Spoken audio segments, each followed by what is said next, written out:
More than just droids. As your master, it's my responsibility to look out for you. I could use the help. The only Star Wars Disney Plus series to delve deeply into Jedi and Force lore is Ahsoka, and this is helping the franchise finish an arc for Anakin Skywalker, the Chosen One. Despite the fact that Anakin passed away in Return of the Jedi, his Force ghost was shown in the World Between Worlds during Ahsoka Episode 5, as well as in the first season finale, where he kept watch over Ahsoka Tano and Sabine Wren on Peridea.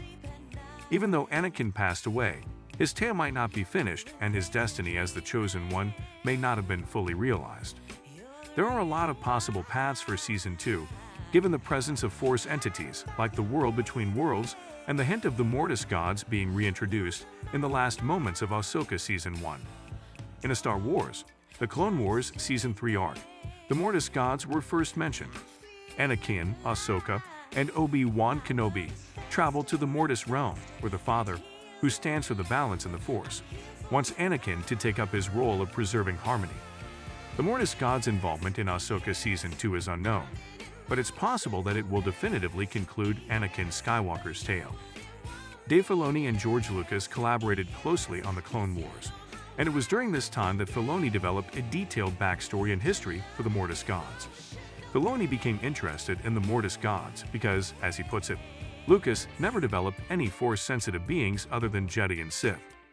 Filoni states in an interview for the Star Wars Rebels episode, World Between Worlds, that Lucas came up with the concept of Anakin Skywalker being put to the test by the Mortis gods, which he then adopted and ran with. Given that Filoni essentially took over as one of the main minds behind the New Republic era of Star Wars, it makes sense that he would want to carry out and perhaps complete some of the ideas that he and Lucas started.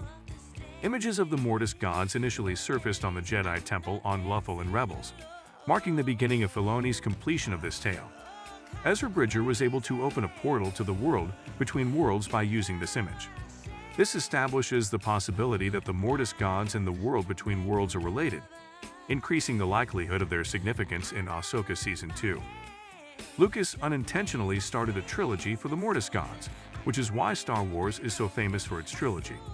These three projects, The Clone Wars, Rebels, and now Ahsoka, create a trilogy that delves into Mortis and the history of the Force through the gods' manifestations.